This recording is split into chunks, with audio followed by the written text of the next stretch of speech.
বাংলাদেশে রোজই সংখ্যালঘু হিন্দুরা আক্রান্ত হচ্ছে। গণ আন্দোলনের মুখে পড়ে হাসিনা সরকারের পতন হয়েছে, আর সেই জায়গায় বর্তমানে ইউনূস সরকার দেশ চালাচ্ছে।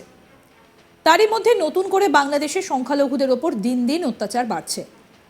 শেখ হাসিনা সরকারের পতন হবার পরে বাংলাদেশে হিন্দুদের ওপর অত্যাচার সারা বিশ্বে আলোচনার বিষয় হয়ে উঠেছে এবং এই পরিস্থিতি সত্যিই উদ্বেগজনক। সেই সঙ্গে চুরি, ডাকাতি, রাহাজানির ঘটনা খুব বেশি পরিমাণে বাংলাদেশে বেড়ে গিয়েছে।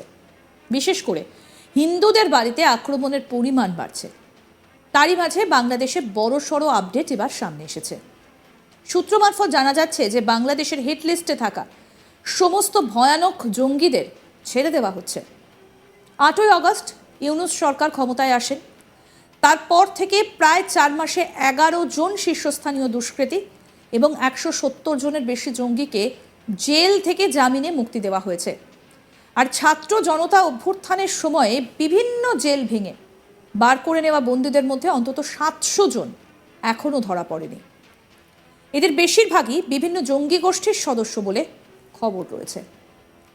একদিকে হিন্দুদের ওপর চলছে অকথ্য অত্যাচার, তাদের বাড়িঘর ভাঙচুর করা হচ্ছে, কোথাও কোথাও অগ্নিসংযোগের ঘটনা ঘটছে, মারধর করা হচ্ছে। দেখুন বাংলাদেশের সুনামগঞ্জের ছবি।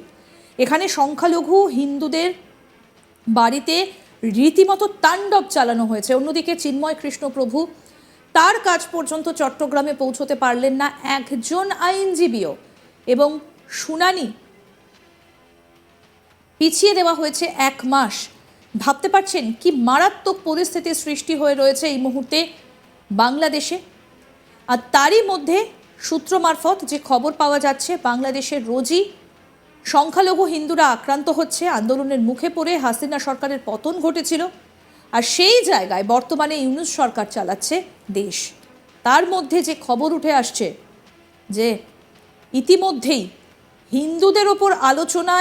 হিন্দুদের ওপর অত্যাচারের আলোচনায় গোটা বিশ্বে আলোচিত বাংলাদেশের পরিস্থিতি, এবং সত্যি অত্যন্ত উদ্বেগজনক অবস্থা।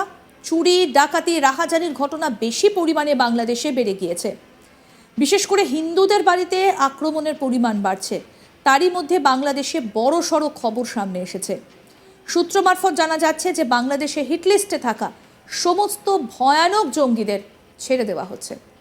এই বিষয়ে আমাদের প্রতিনিধি অনির্বাণ কি তথ্য তুলে ধরেছেন, শোনাবো এবার। এই মুহূর্তে বাংলাদেশের পরিস্থিতি অত্যন্ত গম্ভীর। মোহাম্মদ ইউনূসের সরকার আগস্ট মাস থেকে আসার পর থেকে বিভিন্ন ধরনের বিষয়ে এই মুহূর্তে উঠে আসছে। কোথাও গিয়ে আমরা দেখেছি যে একটি প্রজাতি বা একটি জাতির ওপরে বিভিন্ন সময় কিন্তু এই মুহূর্তে দাঁড়িয়ে এখনও পর্যন্ত অত্যাচারের খবর বাংলাদেশ থেকে ভেসে আসছে। এবং শুধু তাই নয়, হিন্দুদের ওপরে অত্যাচার তো রয়েছেই, তার পাশাপাশি বিভিন্ন ধরনের ক্রাইম, বিভিন্ন ধরনের চুরি, রাহাজানি, ডাকাতি, এই ধরনের বিষয়গুলো কিন্তু এই মুহূর্তে বাংলাদেশে একেবারে ছড়িয়ে ছিটিয়ে রয়েছে। মূলত একটি রিপোর্ট অনুযায়ী এই মুহূর্তে দাঁড়িয়ে ইউএসএ ইতিমধ্যেই দাবি করেছে যে কোথাও গিয়ে বাংলাদেশের মতো জায়গায় জঙ্গি হামলা হতে পারে, এবং তার পাশাপাশি বাংলাদেশ থেকে জঙ্গি প্রডিউস হতে পারে। এই তথ্য কতটা সঠিক সেটা আমরা যাচাই করিনি, কিন্তু কোথাও গিয়ে এই মুহূর্তে দাঁড়িয়ে যে তথ্য উঠে আসছে সেই তথ্য কিন্তু অত্যন্ত ভয়াবহ। বলা যেতে পারে প্রায় এখনো পর্যন্ত 4 মাস হয়েছে এই সরকার, আগস্ট থেকে সেপ্টেম্বর, অক্টোবর এবং নভেম্বর শেষ হয়েছে। এই সরকারের 4 মাস হতে চলেছে, আর এই 4 মাসের মধ্যে শয়ে শয়ে জঙ্গি, তার পাশাপাশি শয়ে শয়ে জিহাদি, শয়ে শয়ে অপরাধী তারা মুক্ত হয়ে গিয়েছেন কারাগার থেকে, জেল থেকে। এবং সেটাই কোথাও গিয়ে একেবারে শুধুমাত্র বাংলাদেশের মানুষজন, বাংলাদেশের সংখ্যালঘু হিন্দু বা বাংলাদেশের লোকজনের মধ্যে আতঙ্কই নয়, এই মুহূর্তে দাঁড়িয়ে সেই আতঙ্ক কিন্তু অতিক্রান্ত করছে বাংলাদেশের বাইরেও। কারণ পারিপার্শ্বিক দেশ, আমাদের একেবারে পাশের দেশ বাংলাদেশ, এবং ভারতের সঙ্গে লম্বা সীমানা রয়েছে বাংলাদেশের, তার পাশাপাশি চীন রয়েছে, বিভিন্ন দেশ ছড়িয়ে ছিটিয়ে রয়েছে। তো সেই জায়গায় দাঁড়িয়ে এই মুহূর্তে প্রশ্ন কিন্তু থাকছে যে কতটা নিরাপদ এই মুহূর্তে বাংলাদেশ, বা কতটা নিরাপদ এই মুহূর্তে পারিপার্শ্বিক দেশগুলি।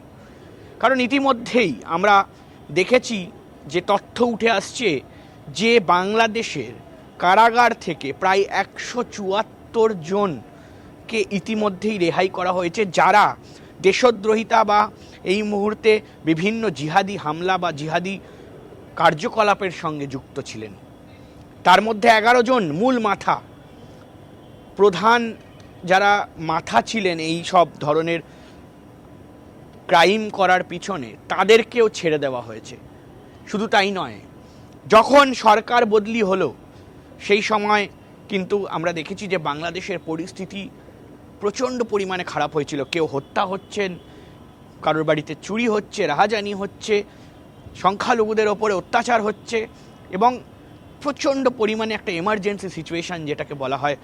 বিভিন্ন লোক একেবারে শেখ হাসিনার বাড়িতে ঢুকে গিয়েছিলেন, প্রধানমন্ত্রীর বাসভবনে ঢুকে লুটপাট চালিয়েছিলেন, এবং সেই সময়ে পুলিশের ওপর অত্যাচার হয়েছিল, পুলিশকে মারা হয়েছিল। এবং এখানে দাঁড়িয়েই কিন্তু সেখানে তখন প্রায় হাজারো হাজারো কারাবন্দী যারা কারাগারে ছিলেন, যারা দোষী, যারা বিভিন্ন ক্রাইমের সঙ্গে যুক্ত, যারা হামলার সঙ্গে যুক্ত, যারা জিহাদি কার্যকলাপের সঙ্গে যুক্ত, তারাও পালিয়ে গিয়েছিলেন। ইউনিস সরকার আসার পর তারা বলেছিলেন যে তারা নাকি এই যে যারা দোষী তাদেরকে ধরার ব্যবস্থা করতে চলেছেন। কিন্তু এখনো পর্যন্ত তথ্য অনুযায়ী বাংলাদেশ থেকে যা উঠে আসছে, প্রায় 400 থেকে 700 যারা পলাতক এই মুহূর্তে দাঁড়িয়ে, তাদেরকে ধরতে পারেনি বাংলাদেশ সরকার।